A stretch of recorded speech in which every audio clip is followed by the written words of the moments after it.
Assalamualaikum warahmatullahi wabarakatuh. Bismillah wassalatu wassalamu ala rasulillah wa ala alihi wa sahbihi wa mawala la hawla wa la quwata illa billah amma ba'du. Pemirsa TV Sangaji yang saya hormati, alhamdulillah pada pagi hari ini kita selalu mendapatkan rahmat hidayah Allah, petunjuk dari Allah, sehingga kita bisa beraktivitas secara rutin dan mencapai apa yang kita harapkan. Pagi ini kami ingin menyampaikan sedikit tentang peran Islam di dalam pengaturan keluarga dan ekonomi. Kenapa dua itu dibahas? Kita sudah tahu bahwa keluarga itu merupakan institusi dasar. Sedangkan dalam masalah ekonomi sebagai unit yang terkecil dari masyarakat yang juga berperan menjalankan fungsi ekonomi dan kesejahteraan bagi masyarakat di keluarga. Islam menempatkan keluarga sebagai pusat kebahagiaan, pusat kemaslahatan, sakinah, maslahah, penuh dengan cinta dan kasih sayang, mawaddah warahmah. Nah, sekaligus pembinaan kesejahteraan material ekonomi keluarga. Islam mengangkat kepemimpinan individu dalam keluarga dikelola dengan adil dan maslahat demi terwujudnya kemaslahatan keluarga. Sedangkan ekonomi adalah keluarga wajib bersumber membahas, menangani tentang bisnis ataupun usaha-usaha, sehingga nantinya keluarga itu tidak menopang dagung, keluarga itu tidak meminta-minta, keluarga itu bisa mengatasi usaha ataupun ekonomi secara mandiri. Kita bahas satu persatu. Nah, kita tahu bahwa Allah Subhanahu wa Ta'ala membahas,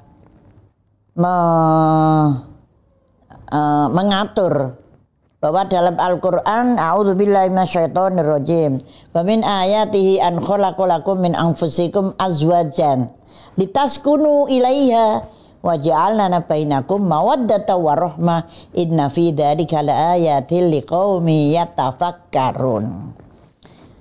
Salah satu bentuk kebesaran Allah, tanda-tanda kebesaran Allah, wa min ayatihi, yaitu apa? An khalaqalakum min anfusikum, menciptakan kepada kita semuanya, tidak sendiri-sendiri, tetapi azwajan, berpasang-pasangan. Jadi kalau sudah waktunya ya kawin, menikah, tidak menunggu lama, gitu. Tapi kalau sudah siap, azwajan. Kenapa Allah menganjurkan azwajan? Karena dengan azwajan, berpasang-pasangan, hidup bersama, litaskunu ilaiha, artinya jadi tenang. Wa ja'alna bainakum mawaddatan wa rahmah. Nah, dengan berpasang-pasangan, maka hidup dalam keluarga itu senang, damai, rukun, ada yang diajak musyawarah. Kalau sendiri nanti sama siapa?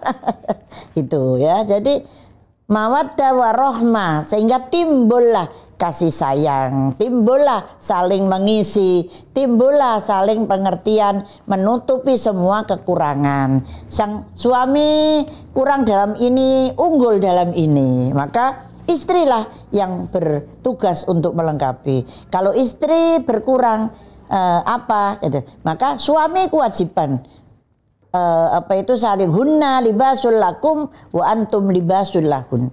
Saling memberikan pakaian. Maksudnya pakaian itu bukan diberikan baju yang banyak sehingga kembali sholat salis.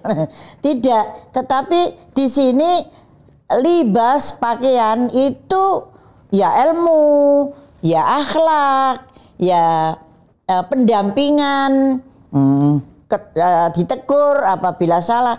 Tidak kemudian suami itu ya sudah terserah jalan sendiri, istri jalan sendiri. Nah, ini tidak mawaddah warahmah. Oleh karena itu Islam sangat mendambakan makhluknya atau hambanya itu selalu aman, selalu tidak saling tumpang tindih. Gitu. Nah, kita tahu bahwa bagaimanapun, kenapa dibahas dengan ekonomi? Penting sekali. Kulli halin bimalin. Setiap bergerak itu ada nilai ibadah dan nilai uang. Nah, dari mana kita dalam keluarga itu kalau tidak ada yang menopang? Nah, maka Islam memperhatikan bahwasanya kewajiban nafkah itu dan ekonomi keluarga itu wajib bagi suami. Suami memberikan nafkah. Kemudian istri ibarat manajer internal, mengatur jalannya keuangan yang ada di dalam keluarga. Istri yang baik maka akan bisa memanage bagaimana gaji berapapun yang diberikan oleh suami, istri wajib mengelola dengan baik, mana untuk anak, mana untuk diri, mana untuk keluarga. Nah, yang pertama itu adalah keluarga inti, antum. Jadi istri dan anak-anak. Kemudian baru nanti memikirkan keluarga dekat, akribar, mertua, siapa. Lah itu yang kedua. Kemudian yang ketiga keluarga jauh. Lah ini fungsi istri luar biasa. Bagaimana bisa memanage keuangan keluarga itu dengan sebaik-baiknya. Nah, maka Islam itu mengatur agar keuangan, agar rezeki yang diberikan itu betul-betul halalan thayyibah. Maka meski bekerja, itu bekerja di mana?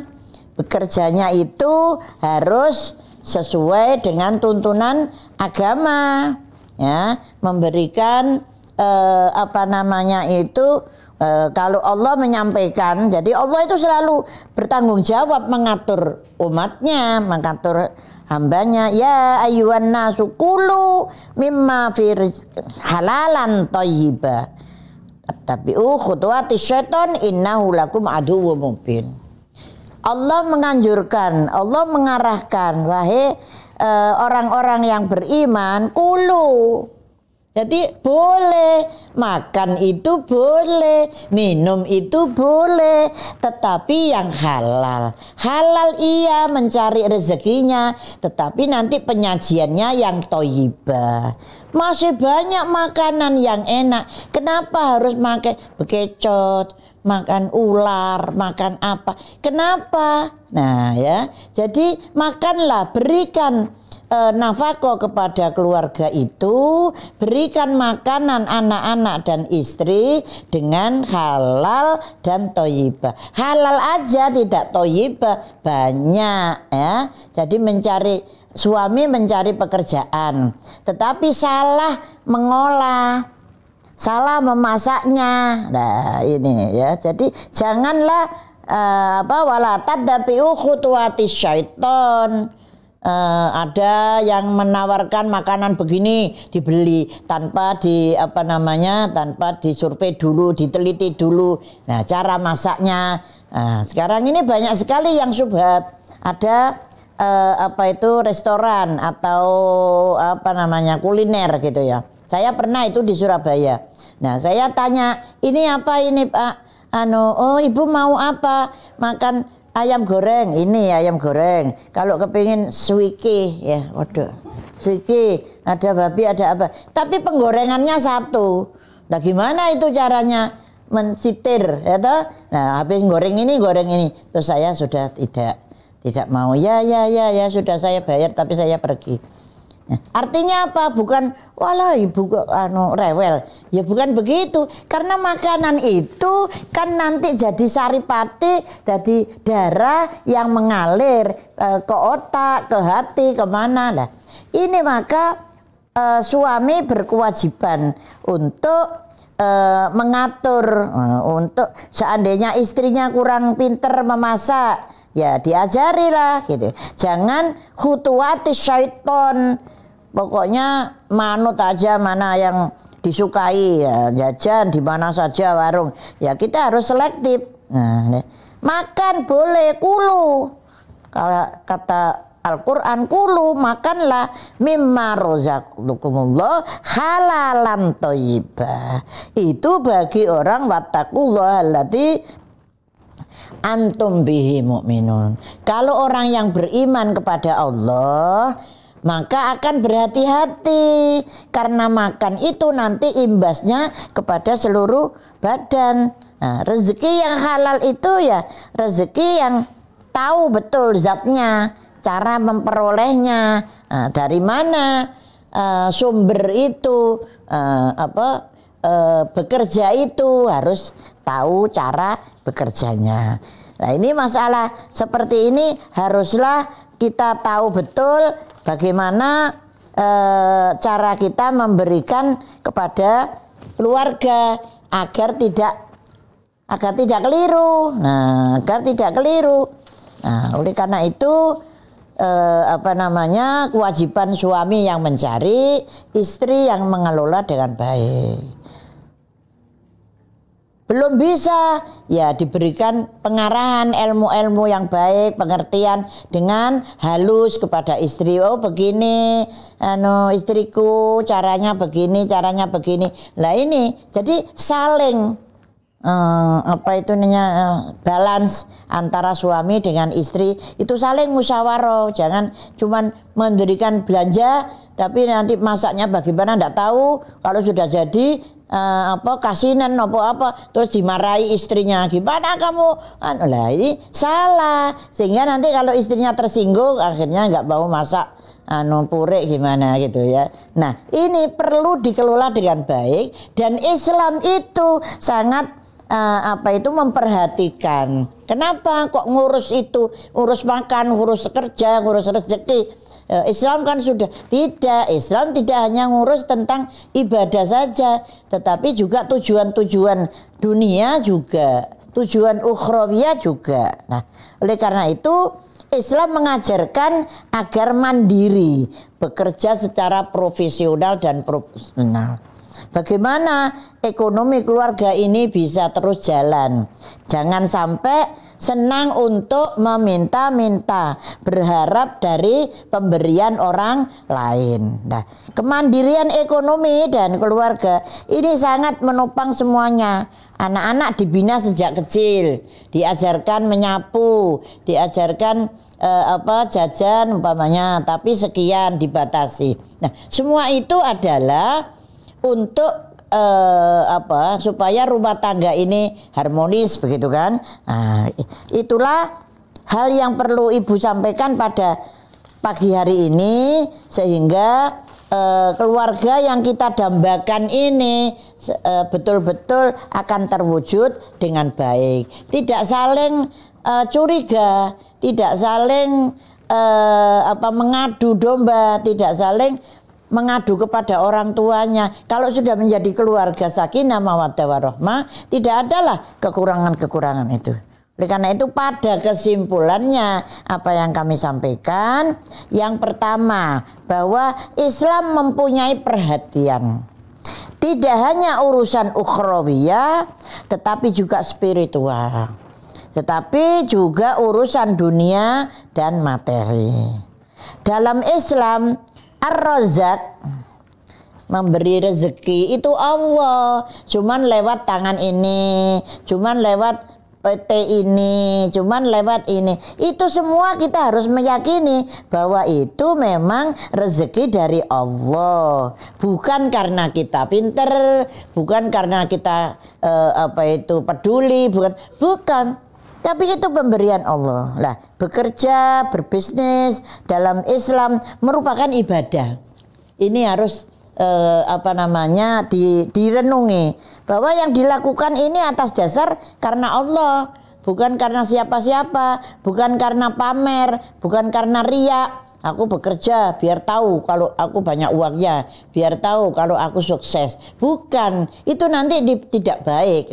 Tetapi bekerja ini dengan ikhlas, dengan jujur, transparan, disampaikan mendapatkan uang berapa, ya ini saling balance.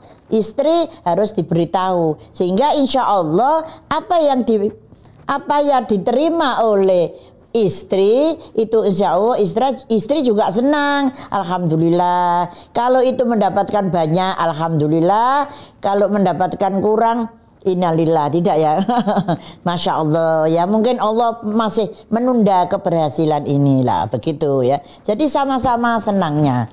Mudah-mudahan keluarga kita semua selalu dilindungi oleh Allah, tetap menjadi harmonis, mawaddah warahmah, sakinah, tenang dan bisa menjalankan. Kalau tenang maka endingnya menjalankan ibadah itu senang, menjalankan ibadah itu semangat karena semuanya sudah terpenuhi. Bukan karena jumlah uang yang dimiliki, tetapi bagaimana saling pengertian terhadap keduanya. Barangkali ini sebagai urun dari saya, Muslimat Nahdlatul Ulama Daerah Istimewa Yogyakarta. Mudah-mudahan kalau ada yang benar itu adalah dari Allah, tetapi semua kekurangan itu dari diri saya karena kebodohan. Wallahu muwaffiq ila aqwamit thoriq. Wassalamualaikum warahmatullahi wabarakatuh.